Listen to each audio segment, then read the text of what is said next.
E aí galera, beleza? Hoje o nosso bate-papo, a gente vai falar mais um pouquinho sobre cultura. E nós estamos aqui com o nosso amigo André Bastianon, mais conhecido como Tião, do Samba do Pé Vermelho.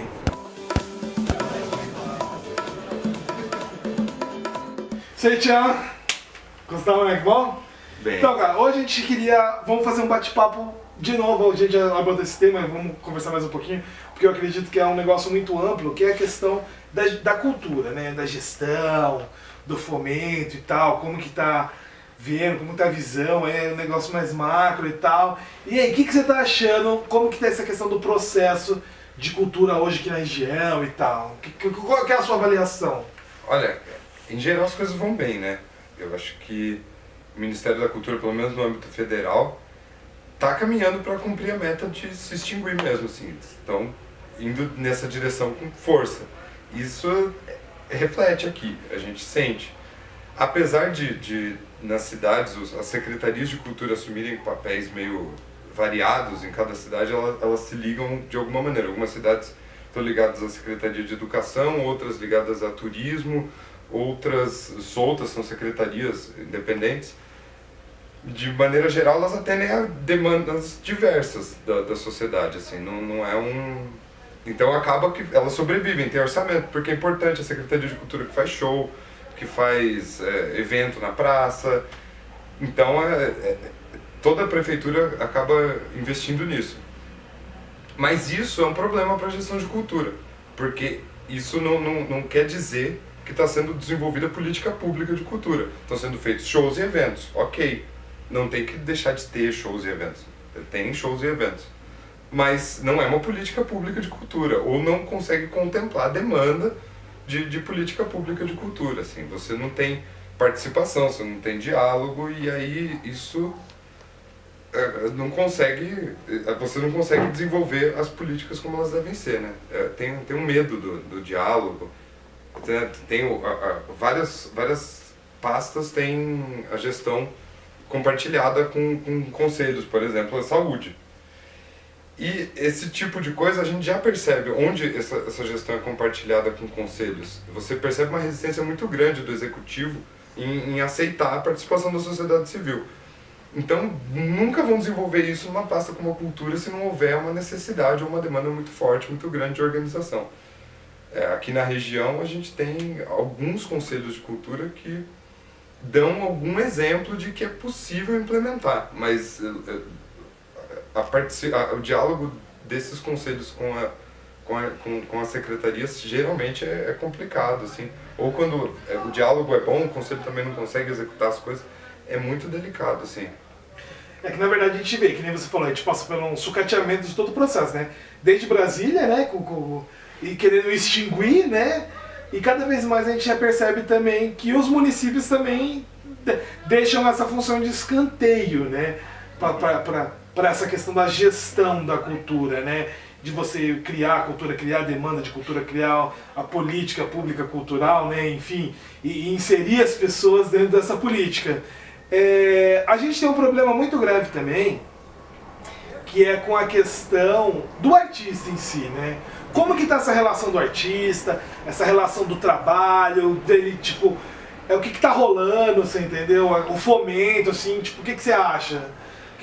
Como é que tá esse cenário? Se a gente passa hoje, né, no processo da reforma trabalhista, por um processo, a gente vai para um caminho de precarização do trabalho e de pejotização, né, como é o termo que usam, o artista já passou por isso há muitos anos, assim. Logo, toda a política cultural levou a isso.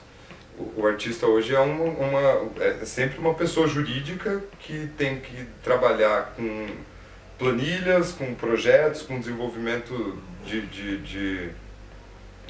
O cara tem que abrir uma empresa, o cara tem que trabalhar com contabilidade. Isso não é exatamente o ideal para você fazer diálogo com o artista, né? O artista, nesse sentido, fica escanteado, apesar de muitos são competentes nesse aspecto, desenvolvem trabalhos assim, e é uma maneira de se viver de arte no Brasil hoje, correr atrás desses projetos. Não consegue contemplar a demanda de jeito nenhum, assim. Você tem editais federais, você tem alguma coisa estadual, nos municípios é raríssimo. raríssimo mesmo, assim, você vê editais municipais de fomento ou de financiamento de projetos mais objetivamente. Em Jandira tem. Em Jandira tem. É o terceiro ano, né? E consegue provar que funciona, que dá certo. Nem sempre todos os projetos são o ideal, nem sempre todos os projetos cumprem, mas mostra que no processo que, que é possível. As sanções a quem cometeu o erro foram aplicadas, enfim. Mas esse processo é muito difícil. Tem uma questão acaba acontecendo uma falta de competência na gestão de cultura, e ela está ligada à falta de vivência desses gestores. Assim. É gente que não é da área nem de cultura, nem de gestão pública. Porque também tem gente da área de cultura que não sabe fazer gestão também. É muito delicado, assim. Não é o melhor cantor, não vai ser o melhor secretário. Mas às vezes tem gente que entende de gestão. E tem gente que entende de matemática. Então, vamos lá. Já que a gente entrou nesse assunto, vamos falar de Jandira, a gente pode falar que Jandira é um exemplo da gestão que poderia dar certo, supostamente teria tudo para dar certo, e deu errado. Você entendeu? Tipo, a gente vê uma série de erros que aconteceram, né? Toda essa crise que a gente teve com o edital de cultura de Jandira, você entendeu? Que a gente consegue avaliar que foi por mera incompetência, né? Sim, que na verdade foi, não foi, você entendeu? Daí depois acabou sendo. O que você achou? Como que rolou essa parada aí? Eu acho complicado, cara. O gestor de cultura tem que ser gestor de cultura. A gente está cansado de ver um monte de... Tem que ser gestor. Primeiro tem que ser gestor, e tem que entender de cultura, tem que saber o que está fazendo ali, entender o que é cultura, sabe? Entender o papel da cultura na sociedade para valorizar, para entender que o artista que está apresentando um projeto ali não está interessado só em receber pelo trabalho dele. Ele está interessado em dialogar com a sociedade, tem muito mais... Porque, assim, o que aconteceu, rolou aqui em Jandira, né? A última gestão, eles substituíram, né, o papel da gestão de cultura do município e jogaram nas costas do conselho de cultura, né, para fazer a gestão de todo o processo, o processar, né, toda a questão artística, todo o produto da cultura e tal artística. Eles fizeram lavaram as mãos. Aí agora chegou uma galera que tipo não tá sabendo dirigir, né? O carro tá meio sem controle o negócio. É gente que nunca viu isso na vida. Nunca viu uma gestão compartilhada com um conselho, assim. Nunca viu um fundo gerido por um conselho. Também não participou, não tem vivência política, assim. Não participou de assembleia, não participou de conferência, de congresso, não militou em juventude, movimento estudantil. Não tem noção do que é uma plenária. Não sabe organizar uma plenária porque nunca fez isso na vida. Então é difícil para essas pessoas mesmo. Eu tenho algum respeito por essas pessoas, porque o cara pegou um trabalho ali que ele não sabe fazer. O problema é que ele pegou um trabalho muito importante e que as pessoas cobram, né? Pelo menos, principalmente onde já tem um conselho organizado, como em Jandira tem, a sociedade já está organizada, os artistas estão organizados e vão bater. É complicado isso. O cara tem que encarar essa responsabilidade, né? Ou então, não pega, né? Não dá pra fazer que nem o secretário de Cultura de São Paulo, do Dória, assim que assumiu, a primeira coisa que ele falou nas reuniões que ele organizou... Antes de quebrar a cara do cara! Isso foi quando ele já tava mais seguro no cara. Ele tava mais seguro e falou, vou bater em você, cara! Porque no começo ele olhou e falou assim, então gente, eu não sou da área, não entendo nada disso, quero a ajuda de vocês. E é complicado para um artista ouvir isso, para uma pessoa que trabalha com produção cultural, dá vontade de olhar pro cara e falar assim, não, eu manjo, deixa eu fazer então. Porque eu tô trabalhando com isso há 10 anos. Gente que tá trabalhando com isso há 20, 30 anos. A vida toda. A vida toda, sabe? Você vê gente muito... E destacar, trabalhando, né? Porque às vezes o pessoal olha assim, tá ligado? A gente pensa, quando a gente fala de fomento, a gente fala da importância da profissionalização, do incentivo da cultura. Porque assim... É um trabalho também, né? Ele tem que ser considerado como um trabalho, né? Demanda tempo, demanda organização e pro artista conseguir ter tempo para ensaiar, não basta só ele ter tempo livre. Não é o artista não ensaia no tempo livre. O artista ensaia no tempo de trabalho, é o trabalho dele. Então, a gente tem que entender o artista como um trabalhador. Ele não adianta achar que as pessoas na cidade vão produzir teatro, música, vão fazer artes plásticas, vão fazer filmes, escrever livros, se você achar que elas fazem isso no seu tempo livre. Não é tempo livre, é tempo de trabalho, é trabalho aquilo. E tem resultado, tem resultado concreto na maioria das vezes. Se não é escrito, é apresentado. As pessoas precisam disso na sociedade. Acho que o cara vai chegar, vai trabalhar o dia inteiro, vai chegar em casa, vai pegar o violão e vai conseguir compor uma música e tocar. Não. É ridículo, né? É ridículo, porque ele pode até fazer isso. Ele vai colocar as pode angústias dele ali. Pode ser até bom. Mas ele não vai conseguir preparar um show, ele não vai poder tocar na quinta. Tem a questão que a gente fala o seguinte, o cara que trabalha com cultura amador, o cara que trabalha com cultura profissional, o cara que trabalha só por lazer, você entendeu? Uhum. Tem uma série de fatores. E a gente sempre tem que falar, destacar a questão do fomento do cara que quer se profissionalizar, enquanto a gestão pública faz esse fomento para que as pessoas se profissionalizem enquanto artistas. Uhum. Porque quantos artistas a gente já perdeu pro mercado, um exemplo? Sim. Tipo, Gendira, é incontável. Quantos e quantos e quantos. Porra, que legal, você é um cara, você consegue desenvolver tal. Você pinta, você toca, você atua tal. E não conseguiu porque não tinha um fomento, teve que ir pro mercado trabalhar. E matamos um artista. Sim. Potencial artista da cidade. Se você der condições, desde jovem, para o cara se desenvolver trabalhando com isso, com certeza você vai ter gente trabalhando com arte na cidade. E gente que trabalha com arte, ele pode fazer só os trampos dele. Ele faz diferença na cidade porque ele é artista, ele produz cultura e cultura. Todo mundo produz cultura, mas ele expõe, ele trabalha com isso, né?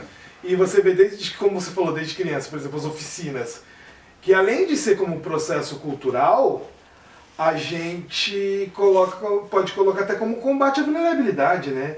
Porque você vai lá, faz na periferia, você faz uma ação cultural ali, você ensina, você leva uma oficina de teatro, uma oficina, qualquer área cultural, né? Você está ali, além de você estar combatendo a vulnerabilidade, você pode estar criando um futuro artista, sem dúvida, entendeu? Não, sem dúvida. Mas tem um erro que a gestão comete geralmente, e nem é tanto na pasta de cultura, mas em outra pasta que também nunca tem gente ligada à área, que é a assistência social. Geralmente é o pessoal ou da igreja ou da família da esposa do prefeito, tem toda uma coisa distorcida na ideia de assistência social, e aí às vezes o cara coloca um professorzinho de teatro mesmo, assim, para dar umas aulinhas de teatro, e nem às vezes o cara não tem formação em teatro, o cara não tem interesse em teatro, e na verdade está lá fazendo recreação com as crianças, que também é positivo, é necessário haver recreação, mas entender também que o cara, quando se propõe a dar uma oficina de teatro, geralmente, um profissional que vai dar uma oficina de teatro, ele não está fazendo recreação só, ele está aplicando um processo, ele tem um método, ele tem um objetivo concreto com aquilo. Então, você fazer oficina de teatro, oficina de música em áreas de vulnerabilidade social é genial. Você tem, isso tá óbvio ali, tá evidente que a criança que participa tem acesso à inclusão, passa a ter acesso à cultura, à leitura, e passa a se interessar mais por esses assuntos, assim, é notório, o resultado disso já é conhecido por todos. Porém, se aplica muito mal essa ideia também, se usa como recreação e distração para as crianças as oficinas culturais, e acaba não se dando o devido valor, seja não valorizando os profissionais que trabalham com isso, o artista que se dispõe a ensinar, ou às vezes não dando condições para desenvolver as coisas, não dá a oficina de teatro, mas não dá o cenário para as crianças apresentar a pecinha no final, sabe? Complicado. E aí quando a gente fala, principalmente dessa profissionalização, né? E às vezes quando tem um artista que ele tá lá, que ele se dispõe, aí chama para fazer uma apresentação, daí não quer dar o cachê. Entendeu? Aí vamos fazer uma atraçãozinha, vamos levar uma artistinha lá da cidade e deixa pra elas mesmo, entendeu?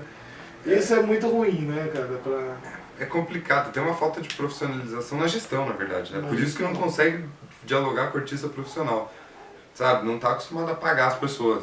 Aí você não tá acostumado a pagar as pessoas que trabalham, fica difícil. É bem... Mas esse é geral, assim, o artista é muito pouco valorizado.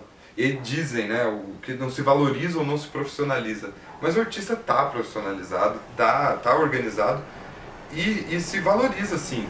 Acaba indo pra fora. Sim, se tiver uma oportunidade, principalmente, eu sou de Santana de Parnaíba, em Jandira e Itapevi, você vai encontrar uma realidade das pessoas saindo mesmo.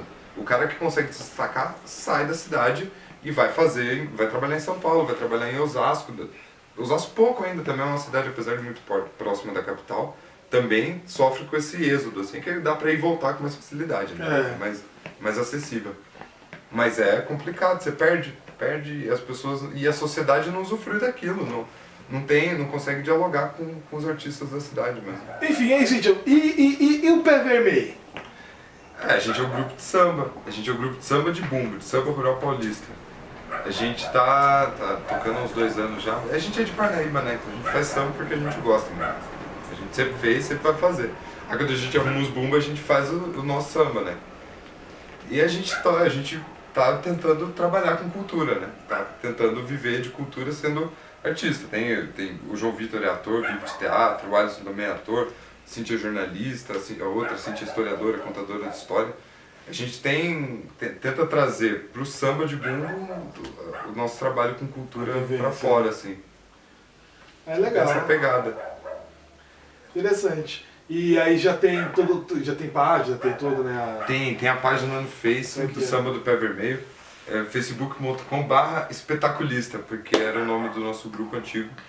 E assim ele fica na página porque nunca vai perder a ideia antiga mesmo. E é isso, acho que a gente lá buscar Samba do Pé Vermelho, acha a página lá na busca lá. Enfim, a gente vai colocar aqui também no rodapé do vídeo o link, quando vocês quiserem entrar. Vai estar o link também do Tião, também aqui no rodapé do link. Vocês só clicar. Se alguém tiver alguma dúvida, quiser fazer alguma pergunta, mandar algo direcionado aí, tá todos os links que a gente vai estar aí tentando atender na medida do possível. Gostaria de agradecer a todos vocês que estão aí assistindo o nosso vídeo. Curte aí, dá um like, entendeu? Dá aquela compartilhada pra gente, beleza? E até a próxima. Valeu, galera! É nóis, falou. Obrigadão, viu? É nóis, valeu.